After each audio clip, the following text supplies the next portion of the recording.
नमस्कार। आज आईच्या माहेरी म्हणजे खिरोदा या गावावरून मी फेसबुक लाईव्ह करत आहे। इथे एक वेगळी वास्तू आहे ज्याची ओळख आपल्या सगळ्यांना व्हावी ही माझी इच्छा होती। त्याबद्दल थोडीशी माहिती आपल्याशी मी ह्या छोट्याशा लाईव्ह व्हिडिओवरून शेअर करणार आहे। आईंचे आजोबा म्हणजे मधुकरराव चौधरींचे वडील धनाजी नाना चौधरी हे खूप नावाजलेले आणि थोर स्वातंत्र्य सैनिक म्हणून ओळखले जातात। त्यांची एक जीवनदर्शनी आबा असतानाच त्यांनी इथे स्थापित केली होती। त्या वास्तूबद्दलची थोडी माहिती आणि त्यांच्या जीवनपट धनाजी नाना चौधरींचा जो जीवनपट होता त्याबद्दलची थोडी माहिती आज ह्या फेसबुक लाईव्ह वरून मी देण्याचा प्रयत्न करत आहे।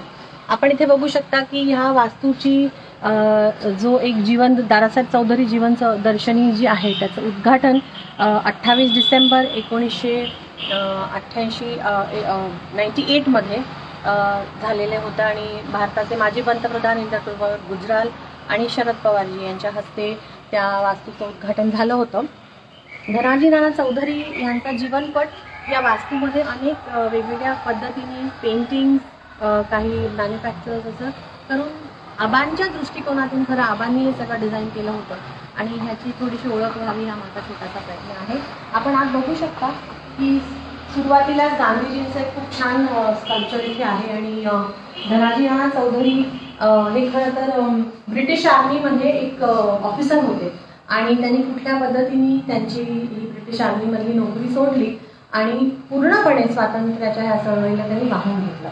या वास्तूमध्ये आपण आत आलो तर दिसतं की खूप छान त्यांनी डिझायनिंग केली आहे आणि अगदी गावचं घर कसं असतं लाल मातीने लेपलेलं त्या पद्धतीने त्यांनी ते डिझायनिंग केली। खूप छान एक खूप पॉझिटिव्ह वाईब या पूर्ण वास्तूला आहे।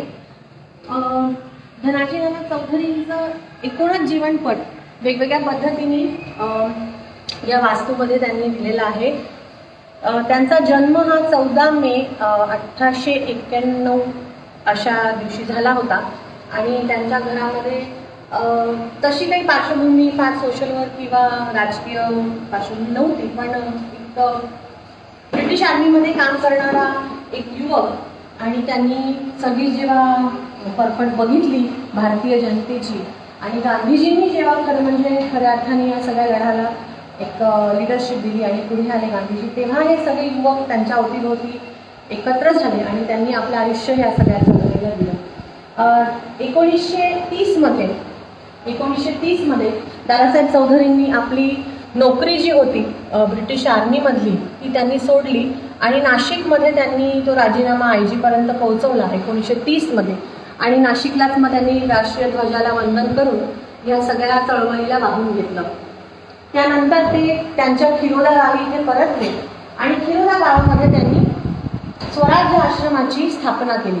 गांधीजींच्या सगळ्या मूळ तत्वांना एकत्र घेऊन त्यांनी त्यांच्या काही सहकाऱ्यांसोबत ज्यांचे फोटो इथे आपल्याला दिसतात, तिथे बोंडे आजोबा आहेत, आणखीन खूप सारी नावं आहेत आणि त्या पद्धतीने त्यांनी हा स्वराज्य आश्रम इथे सुरू केला, जिथे सूतकताईपासून ते स्वतःची कामं स्वतः करणं गांधीजींचे सगळे जे तत्व होते त्यावर त्यांनी काम करत हा आश्रम स्वराज्य आश्रम खिरोदा हा 1930 मध्ये त्यांनी स्थापना केली। त्यानंतर धनाजी नाना सातत्याने वेगवेगळ्या आंदोलनांमध्ये गांधीजींच्या सगळ्याच कार्यक्रमांमध्ये काँग्रेसच्या सगळ्याच कार्यक्रमांमध्ये सक्रिय होते, पण सर्वात जास्त प्रकाश होता ते तेव्हा आले की काँग्रेसचं शहरी भागातलं काम हे सगळ्यांना माहिती होतं, पण जर काँग्रेस आणि एकूणच स्वातंत्र्याची चळवळ ही पुढे जायची असेल, व्यापक व्हायची असेल तर ग्रामीण भागामध्ये त्याचा प्रसार झाला पाहिजे या दृष्टिकोनातून 1936 मध्ये पहिलं ग्रामीण अधिवेशन हे काँग्रेस पक्षाचं हे फैजपूरला झालं आणि त्याची सगळी जबाबदारी धनाजी नाना आणि त्यांच्या सगळ्या टीमनी घेतली। त्या पद्धतीने त्यांचं काम सुरू झालं। 1-1.5 वर्षापासून ते काम सुरू होतं। त्यांनी ती जमीन जिथे ती अधिवेशन भरवायचं होतं ती जमीन त्यांनी घेतली, ती जमीन त्यांनी कसली, त्याच्यावर धान्य पेरलं, त्या धान्यातून त्यांना जो काही पैसा मिळाला त्याच्यातून त्यांनी त्या अधिवेशनाची तयारी केली। ती जमीन सपाट व्हावी यासाठी त्यांनी प्रयत्न केले आणि एक भव्य दिव्य असं एक अधिवेशन, ऐतिहासिक अधिवेशन हे त्या ठिकाणी 28 डिसेंबरला 1936 मध्ये त्या ठिकाणी पार पडलं आणि ही त्यांची सगळी टीम होती की ज्या टीमनी ते अधिवेशन तिथे ऐतिहासिक अधिवेशन तिथे पार पाडलं आणि त्या पद्धतीने त्या अधिवेशनाला काँग्रेसचे सगळे बडे नेते दिग्गज नेते आले। एक आणखीन सुखद घटना अशी होती की 1936 मध्ये 22 डिसेंबरला गांधीजी खिरोद्याच्या स्वराज्य आश्रममध्ये येऊन गेले आणि त्यांनी तिथे त्या स्वराज्य आश्रमला भेट दिली. त्याच वेळेस धनाजी नानांचे जे चिरंजीव होते म्हणजे आबा मधुकरराव चौधरी हे खूप लहान होते आणि गांधीजींनी जेव्हा त्यांना बघितलं तेव्हा गांधीजींनी त्यांना एकच म्हटलं की जल्दी बडा हो जा बेटा. आणि हा एक संदेश इथे खूप छान पद्धतीने त्यांनी नमूद केलेला आहे. त्यापुढे काँग्रेसचं सेशन झाल्यानंतर सगळ्या सक्रिय राजकीय घडामोडींमध्ये हे सगळे कार्यकर्ते सक्रिय राहिले. त्यांचे इथे त्याच्यामध्ये पेगडे सर होते, किसन दादा होते, भाऊसाहेब भोंडे होते, वेल्हे सर होते, चौधरी सर होते, देशपांडे होते, अशी खूप सारी नावं त्यांनी इथे इतिहासात जमा होतील अशी त्यांनी केलेले आहे. आणि त्या सगळ्या ह्याच्यामध्ये एक विशिष्ट हे की महिला पण बऱ्याच मोठ्या प्रमाणात या सगळ्या त्यांच्या आंदोलनामध्ये सहभागी होत्या आणि अगदी उत्स्फूर्तपणे त्याच्यामध्ये काम करत होत्या. पुढे आपण जर बघितलं तर एकूणच स्वराज्य आश्रम खिरोद्यातलं आणि गांधीजींच्या सगळ्याच कामांमध्ये सगळ्याच मुवमेंट्समध्ये ही सगळी मंडळी त्यांच्या पद्धतीने काम करत राहिली आणि देशासाठी स्वातंत्र्यासाठी झोकून देण्याची जी भावना होती ती धनाजी नानांच्या आणि त्यांच्या ह्या सगळ्या कार्यकर्त्यांमध्ये खूप मोठ्या प्रमाणात होती. त्यांचं एक आणखीन एक वैशिष्ट्य असं होतं की जसं वेगवेगळ्या गोष्टींवर ते काम करत होते, जाती निर्मूलन किंवा जाती अंतर ह्यावरही त्यांचं खूप मोठं काम ह्या भागात होतं. आणि ज्या ज्या पंक्तीला ते जायचे, जेवणाच्या पंक्तीला, लग्नाच्या पंक्तीला जायचे, जर दुसऱ्या समाजातील दलित समाजातील बांधव आमच्याकडे बसले नाही तर आम्ही त्या पंक्तीला बसणार नाही असं एक आवाहन धनाजी नानांनी केलं, ज्याचा त्यांना खूप त्याचा त्यांना वेगळा पण रिस्पॉन्स मिळाला. पण त्यांनी काय त्यांची जिद्द सोडली नाही. आणि जर तुम्ही असे सामाजिक कार्यक्रम करणार असाल तर त्याच्यामध्ये सगळ्याच जाती धर्माच्या लोकांनी एकत्र जेवण करावं ही त्यांची नेहमीची एक अट असायची आणि तरच मी तुमच्या लग्नाला येईन असं ते म्हणायचे. त्याचं एक पाऊल पुढे म्हणजे आपण सगळेच जाणता की त्यांच्या नंतरच्या पिढीमध्ये माझ्या आईवडिलांचं आंतरजातीय आणि आंतरधर्मीय विवाह झाला. एका पद्धतीने धनाजी नानांनी जे काम तेव्हा सुरू केलं होतं ते ह्या जोडप्याने पुढे नेलं असं म्हणायला वावगं ठरणार नाही. त्यानंतरच्या काळामध्ये 1942 मध्ये जेव्हा भारत छोडो आंदोलन, नॉन कॉपरेशन मुवमेंट आणि भारत छोडो अंग्रेजो भारत छोडो आंदोलन झालं तेव्हा 1942 मध्ये नाशिकच्या कारागृहामध्ये धनाजी नानांना बरेच दिवस ठेवण्यात आलं होतं. त्यांच्या मुलींनाही अटक केलं गेलं होतं. आबा लहान होते तेव्हा त्यांनाही अटक केलं होतं पण त्यांना सोडलं गेलं. पण धनाजी नाना बरेच दिवस त्या नाशिकच्या कारागृहामध्ये त्यांनी तिथे राहायला त्यांना लागलं. त्या कारागृहामध्ये असतानाही त्यांनी सूत कताईचं काम बंद केलं नाही आणि स्वतःची सूत ते स्वतः तिथे कताई करायचे. तुम्ही इथे बघू शकता त्यांनी खूप छान सांगितलं आणि त्यामुळे त्यांना दादू पिंजारी असं नाव त्या नाशिकच्या कारागृहामध्ये सगळ्यांनी मिळून दिलं होतं.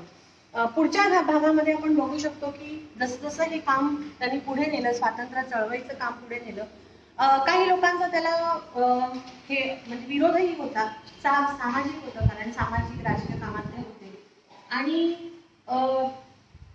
त्या व्यतिरिक्त म्हणजे सामाजिक आणि राजकीय कामाव्यतिरिक्त शेतीवरती पण त्यांचा खूप भर होता की शेतीच्या सगळ्या कामाला एक गती यावी म्हणून त्यांनी बऱ्याच ठिकाणी शेतीचे पण उपक्रम, श्रमदान वगैरे या पद्धतीने राबवलेले होते. धनाजी नानांचा एक मोठा काळा हा खिरोदा आणि त्या परिसरामध्ये गेला आणि त्याचमुळे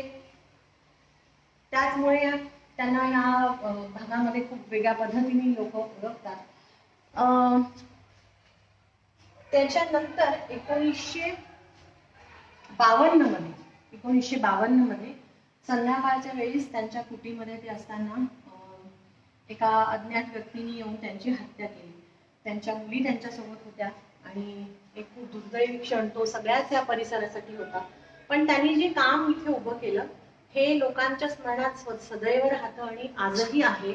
आणि त्यामुळे हे सगळेच इथे जे त्यांनी सगळं लिहून ठेवलं आहे, त्यांनी काम जे केलं आहे ते मोठ्या पद्धतीने इथे सगळेजण ओळखतात. पुढे जर आपण बघितलं तर धनाजी नानांची हत्या झाल्यानंतर आदरणीय कालकथित लोकनेते मधुकरराव चौधरी म्हणजे माझे आबा यांनी पुढे त्यांचं काम सुरू ठेवलं. वेगवेगळ्या पद्धतीने राजकीय सामाजिक काम ते करतच होते, पण शेती इतर समाजांचे प्रश्न ह्यावरही ते खूप मोठ्या प्रमाणात काम केलं. रावेर यावर या मतदारसंघाचं त्यांनी अनेक वर्ष नेतृत्व केलं आणि 20-25 वर्ष ते महाराष्ट्राच्या विधानसभेमध्ये आणि वेगवेगळ्या खात्यांचे मंत्री म्हणून काम करत राहिले. विशेषतः शिक्षण क्षेत्रामध्ये त्यांचं नाव खूप नावाजलेलं आहे. आणि या भागातही जनता शिक्षण मंडळ या संस्थेद्वारा अनेक ठिकाणी त्यांचे कॉलेजेस, शाळा सगळं आहे. विशेषतः आदिवासी भागामध्ये पण मुलांसाठी, मुलींसाठी वसतिगृह, त्यांच्यासाठी शाळा, कॉलेज आणि कृषी विज्ञान केंद्र हे त्यांनी पाल या ठिकाणी उभारलेलं आहे. तर ह्या पद्धतीचं एक खूप चांगलं काम या काळामध्ये त्यांनी पुढे नेलं.